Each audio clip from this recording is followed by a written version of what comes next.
Hi, everyone. I'm Carolyn Chang. I'm a consultant with TSI, Transforming Solutions. And we are here with Chris Campbell and Nadine Francis. I'm going to let you introduce themselves in a minute to talk about vendors, the evil empire. So, Chris?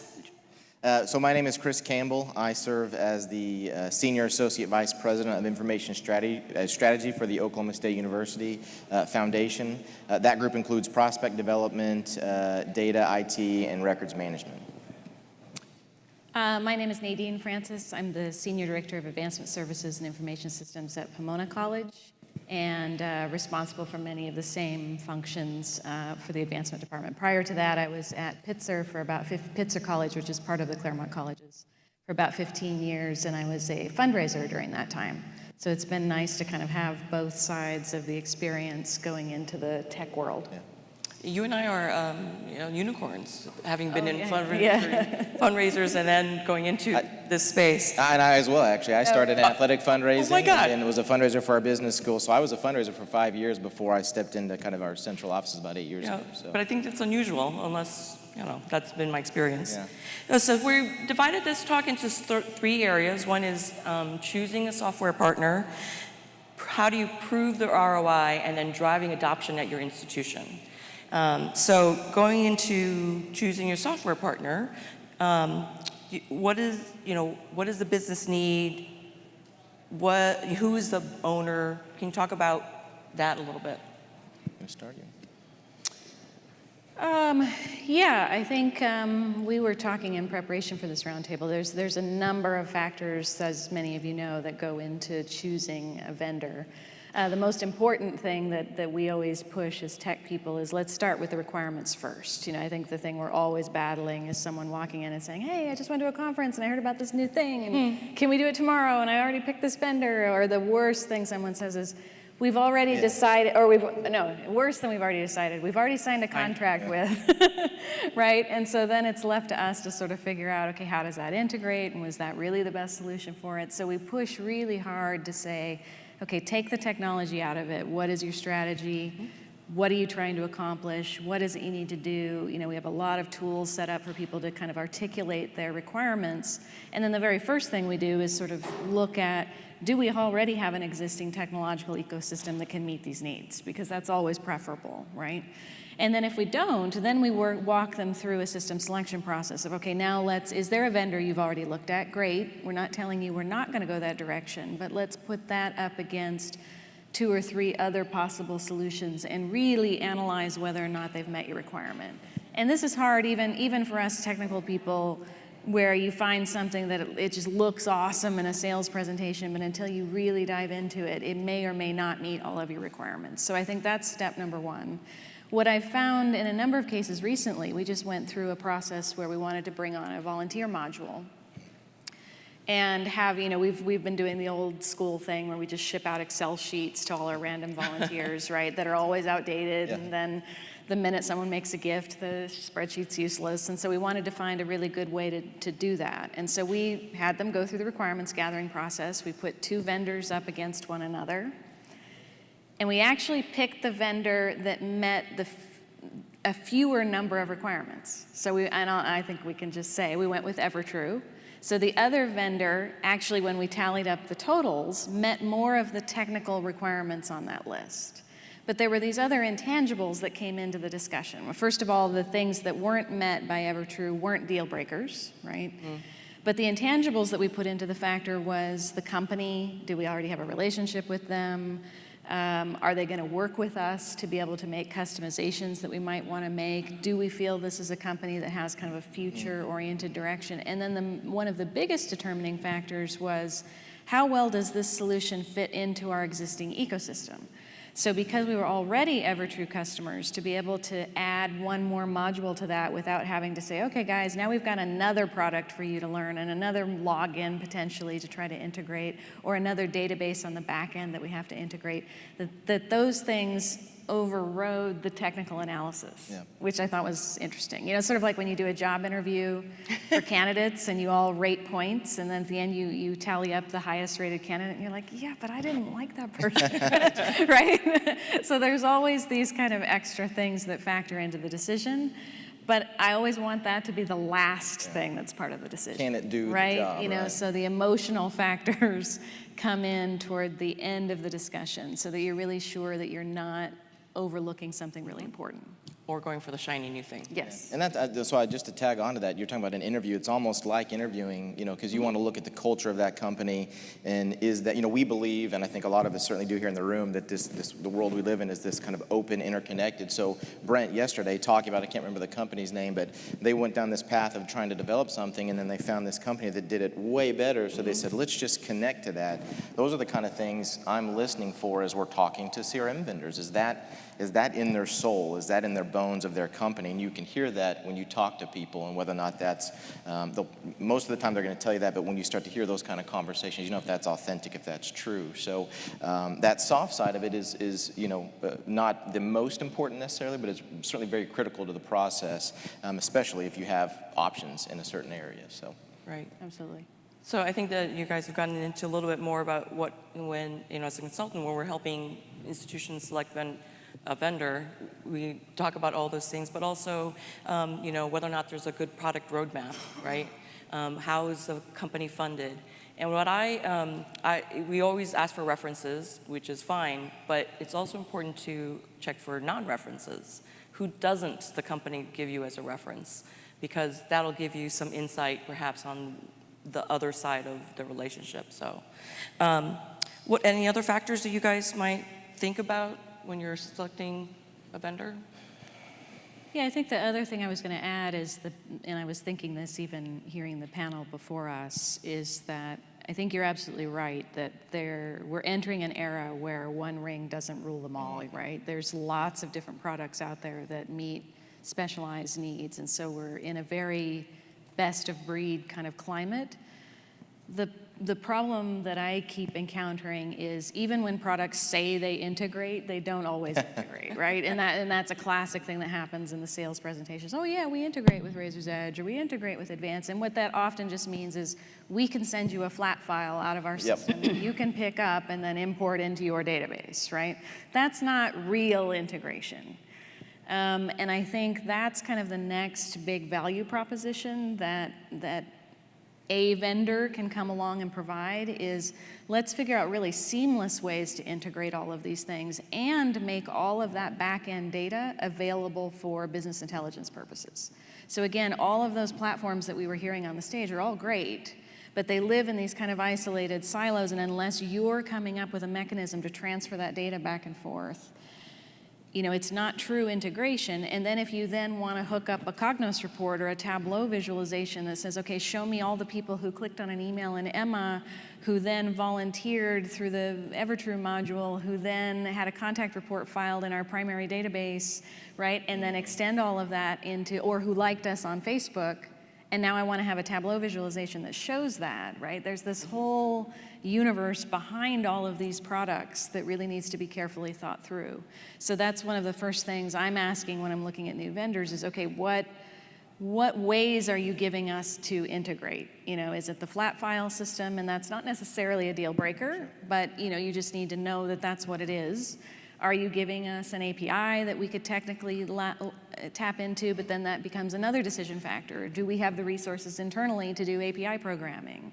And when people say they have an API, it doesn't mean it's fully fleshed out. So sometimes that API only gives you access to 10 fields, right? When what you really need is you need access to the entire database, right? So you have to really probe that stuff carefully with the technical folks in the room. The devil's in the details, right? Yeah, and Always. I mean, any salesperson and any alumni relations person or annual giving person is only going to be thinking about the big picture of what can it do on the front end, which is great, right? But you need to have that partnership when you're really making a decision about what's going to be sustainable for you going forward. And you touched on it earlier. For us, and certainly for me, as we're starting to assess the market around CRM, is there's some great universities out there that have done some great things, but I need to really look at someone that's a lot like us. Stanford is a great institution.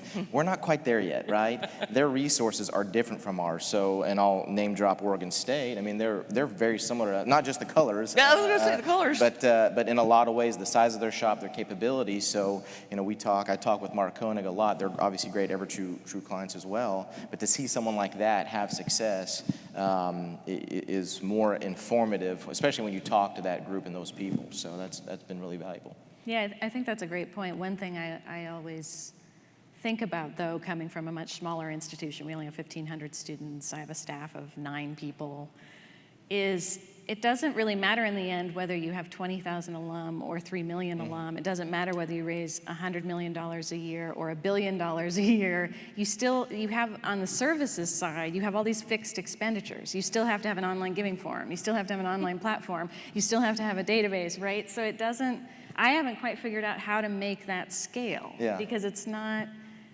our end of it is not transactional. It's right? Yeah. We have to put the same amount of work into putting up an online giving platform as Stanford does. Sure. Right? It They doesn't may matter have to do 1,000, we may have to do 100, but there's got to be a simpler way to do that, right? So I don't know. That's my beef coming from a small. Is it doesn't mean you can cut down your level of quality. Sure. Or the expertise required to implement, yeah, right? Precisely. Yeah. Precisely. So once you've selected your partner, how do you get the most out of the relationship? I found it so the good news, bad news, with all these platforms, and you have business users now coming to you, it's not a great thing if they've already signed the contract and haven't talked to you, right? We found a little bit of a workaround there. Just a sidebar is I serve on the leadership team, and we have a general counsel there. All the contracts go through her. Oh. So about 2 years ago, I said, if you see anything that remotely has any technology, would you just give me a heads up? And that's been a huge help in us being able to catch that a little more up front, especially before we sign the contract. But the good news is on that is you have business users that are really passionate about something. And at the end of the day, for me, I believe that's where it is, because we're technologists. We're always kind of out looking at these neat, cool things, Evertrue, whatever it is.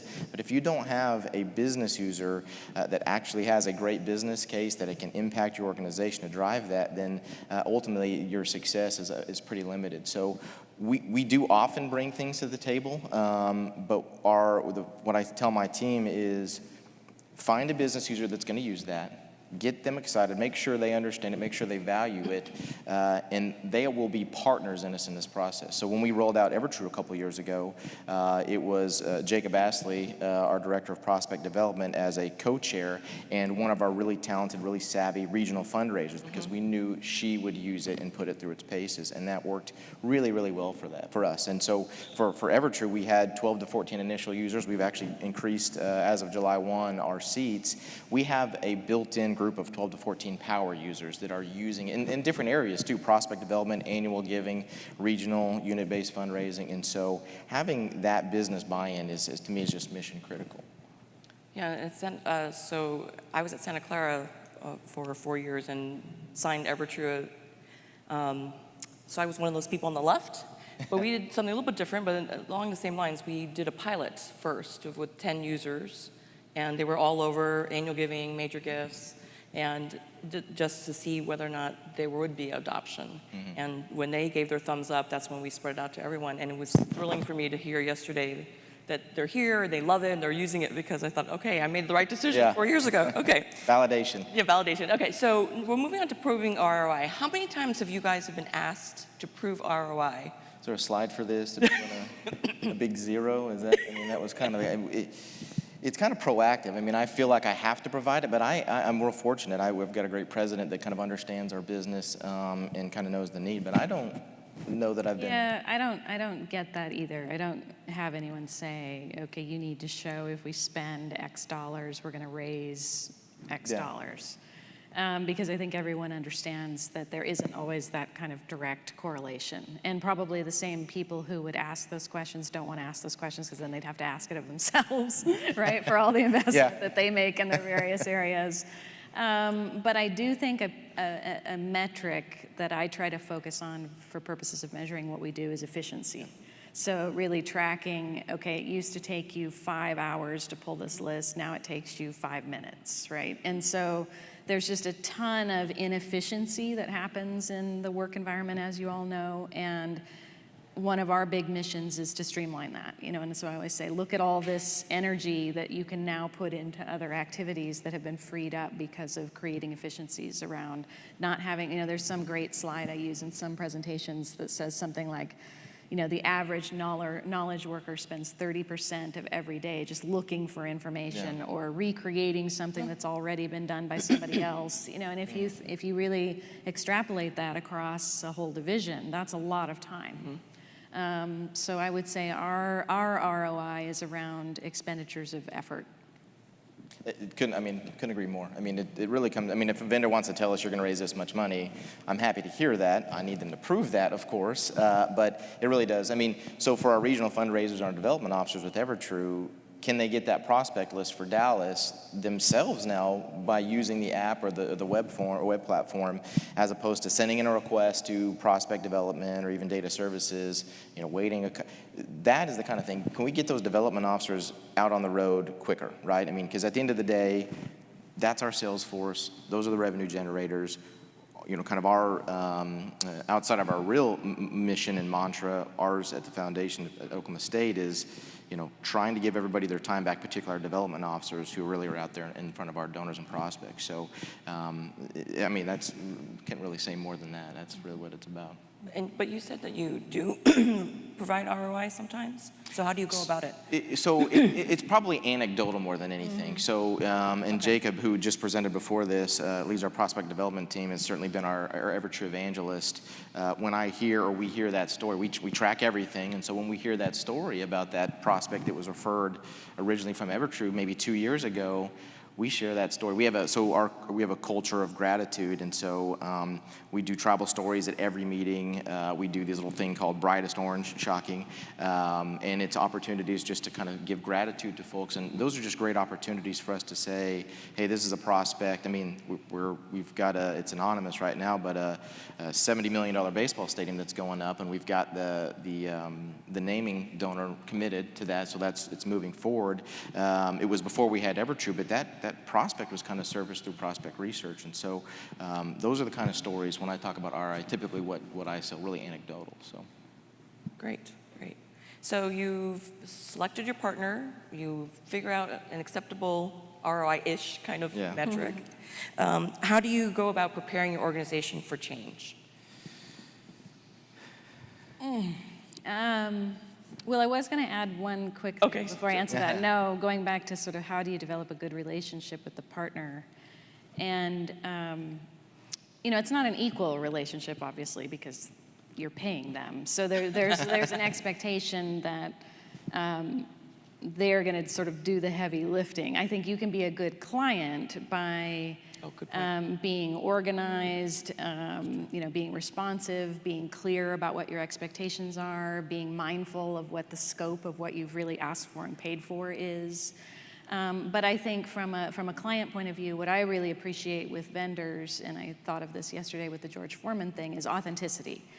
So that I bristle at sales stuff because it's just sort of like I feel like I don't need that. Like I'm already sold, right? What I need is just honest conversation about what can you do, what can you not do, what are the options, what are the possibilities.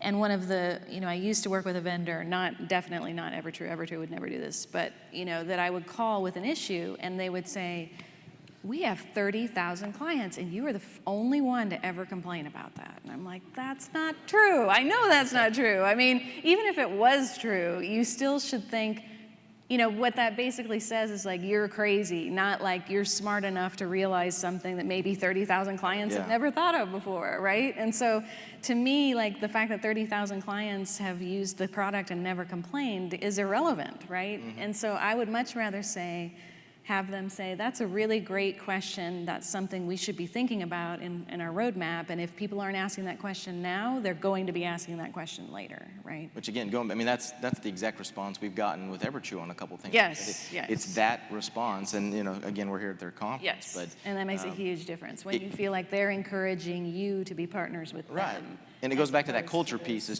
choosing a vendor, right? You kind of get validation through that process. So right. But back to your question, I think that,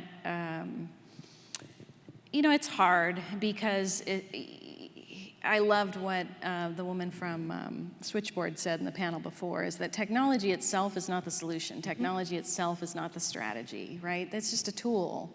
So back in the days when a PDA came out, like buying a PDA doesn't make you an organized person. If you were a disorganized person, you just have a really messy PDA, right? And so that's where I find it difficult, is sort of people come to us with technological things that they think will solve all of their problems, but because they haven't yet aligned on strategy, they haven't put the business processes in place to make use of those tools, then it's not as maximally effective as it could be. Mm-hmm. And I think so what we try to do is keep emphasizing this connection between technology, people, and processes. And someone told me a long time ago when I went into the tech world is, you would be better off having a psychology degree than a computer science degree. And that's true, because 80-90% of all of this is human, right? It's human strategies, human processes, human ability to sort of connect dots, so the technology is kind of the easy part of it. Yeah. And so I think, again, feeling empowered to play a role in that people side of it is a key part to getting adoption in the end. Well, the change management, right? And it starts well before the product goes live. It's bringing people on board to have the conversation, to make sure there is a use case, a business case out there for that. And then as you move forward, and we were similarly at Santa Clara, we had 10 or 12 people that were our power users of Evertrue. We made a point for them to tell stories of success focusing on that product, right? So when you have a fundraiser saying, this was a prospect that either I found or was surfaced from prospect development. My first, and we've had this a couple of times from some of our regional fundraisers, their first visit was a planned gift commitment, right? There's great opportunities, because some of those sometimes the planned gifts are just waiting to be kind of found out there. So them telling those stories and their peers hearing that is really powerful. That's just kind of the use case right there. So my experience in rolling out any new software, there's always some negative Nellies. How do you reduce that noise from them? I cut off their email account. Bring those people on first, right? There was a little thing I did the other day. We're trying out some new tools in the Microsoft Office, or Office 365, and so one of my peers in the leadership team is wholly not tech savvy, but he's always willing to try things. So we're trying this new thing, and I sent him this, and 5 minutes, he was like, dude, that was really, really easy. Let's do this thing that way. And so having those people up front, to give you feedback, right? Because that's a little bit of your target audience, but also, again, they can be evangelists for what, it's David goes, if I can do it, you can do it. Yeah, especially if you turn them, yeah. Yeah, exactly. yeah, so. Yeah, I would agree with that. I think having a culture of positivity and I've been surprised actually how few people complain, at least to me. Maybe they complain to other people. And I also have a staff member who's just really great and patient, and so if somebody does that, I just send her over there and say, okay, please, and she's just beautiful with them. It's like she listens, and most people just want to be validated and heard, just like in any kind of issue in life, right? And she's just really good at doing that. She's got the psychology degree. Yes, and I think the other thing, sort of the flip side of what I said before, is that I try to put myself in that other person's shoes. So before I was a fundraiser, I was one of those services people that would be like, why can't they file a call report? Don't they respect us, right? And then when you become a major gift officer and you realize, well, I don't file a call report because I'm on the road and I'm in the car and it's not easy and it's hard and I'm busy, and so it was never that I didn't want to do it. It was that the systems weren't sort of streamlined enough for me to do it easily, right? And I think that's another challenge that we're dealing with is technology creep, where, just at a small school like Pomona, we have Microsoft SQL reporting services, we have Cognos, we have Tableau, we have Evertrue, we have Chronos to fill out your time card. You have the college's intranet to do X, Y, and Z. People are overwhelmed. And so, I don't know that it's that they don't want to use Evertrue as much as it is they're just overwhelmed by it all. So one of the things we're focusing on is how do you integrate this universe of tools so that it looks seamless. And in fact, we just partnered with a vendor, Motio is the vendor and Thea is the product, and they have this web-based product that integrates all of these tools. So you can open up a portal view and see a Cognos report, a Tableau report, an SSRS report, a link to a web page, a link to Evertrue, all within one view. So when, from the user's point of view, they're going to think, oh, this is just, we're calling it Connect To, I'm just going to go to Connect To. So they don't have to know, like, what product am I actually getting into here. I'm going to get that name from you after this, it's by the way. seamless. Someday I want to do a presentation on it because it's amazing and, like, it's so cheap. It's like, what? This is what you're charging for this? Because it's really genius in this new environment. I think they're just getting into the higher ed space, but it's the most amazing thing I've seen in 10 years. Wow. Yeah, it's pretty amazing. Any pitfalls to avoid? Well, someone from a technology side, I think it probably broken record here, but not being the only person from the inside or the operation side, espousing the benefits of that platform. Really having the end user, development officer, or it's donor relations, if it's a tool like ThankView or something along that lines, but making sure, and I've seen our end users get really excited because they're kind of leading the charge there. They're the project manager in a sense for these projects, and so really empowering them to do that and trusting them to do that and listening. I think not listening and either going ahead with something where you don't quite have the business user buy-in, that's a remedy for failure. So. Yeah. No, I think that's great. I would probably just say the first thing I said, which is to be really, really mindful of the data integration piece. Yeah. Because the worst thing is, often, this is another experience I've had where people say, well, we don't really care about the data. We're never going to want to analyze it. Or, and a year later, can we have a report of everybody who ever used that tool who also is a member of our It's like, I knew it. I knew you were going to ask for that. And you pull out the card where you wrote that down and said, see? So you just have to be confident enough to just see ahead. Right? It's not just what people are telling you right in front of you, but what's the universe you're going to need ultimately, right? And what's the best case scenario for your shop and for the organization, regardless of what the players right now happen to be telling you. So I think you mentioned positivity, right? I mean, every platform is going to have some things. Like, we haven't turned on the contact report feature for Evertrue because we developed our own web-based action entry form that we really, really like. But focusing on the wins, right? Not letting people dwell. I mean, you want to make sure that there's enough wins to make sure that the product is sustainable and there's kind of ROI there. But if they say, well, I don't like this piece, well, tell me about this other part. Are you using that? The trip planning feature, right? You may not use some, but find the wins and talk about those, I think, is really important. Yep, great. I think we have time for a couple questions, if anyone has any. I can't see, blinded by the light. Has everybody checked in for their flight? Done that? I always forget to do that. Anybody have any questions for Nadine and Chris? Nope. Hi, Chris. Question for the whole panel. Just thinking about CRMs in general. Yeah. Thank you. CRMs in general, I mean, they seem clunky still. And luckily we have these add-ons like Evertrue. But do you see hope for the future? Are they going to get better for end users? So I'll take this one on. You guys can. My opinion is that there's, at base, CRMs, if you think of it, I think of it in this way, is that you need a system of record that handles all the transactions, does the gift processing, that holds all the biographic information and has an audit trail for all of that. You need to have that regardless, and that's what's really clunky. And so what's good about our ecosystem now is that one ring does not rule them all.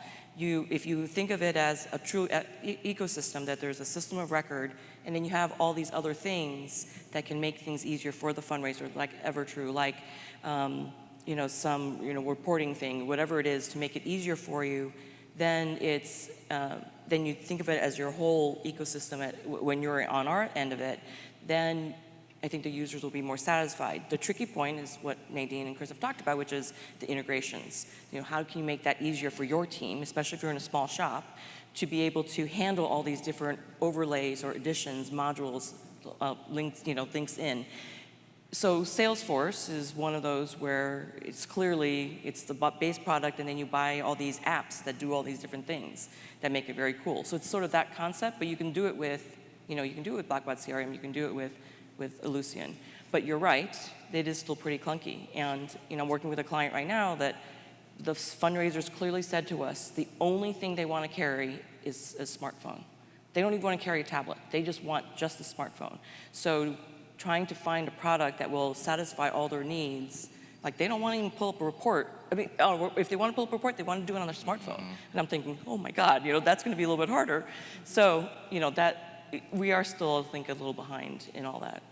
Yeah, it's probably a whole other panel, but I think we're getting there. But I know for us, we're still a little bit of wait and see. I mean, obviously, it is a wait and see. Yeah, I've always thought a really great business idea would be someone that could look at this higher ed space, and what they would be offering is, okay, we're going to work with you to pick all these best of breed products. We're going to do all the integrations. We're going to negotiate all the contracts. And it sort of is like a big implementation of a CRM, but they're actually leading you through the adoption of all of these, right? And that's their professional services component. So, I don't know. What? I'd buy that one. Yeah. Get in a room and figure that out. Yeah. Oh.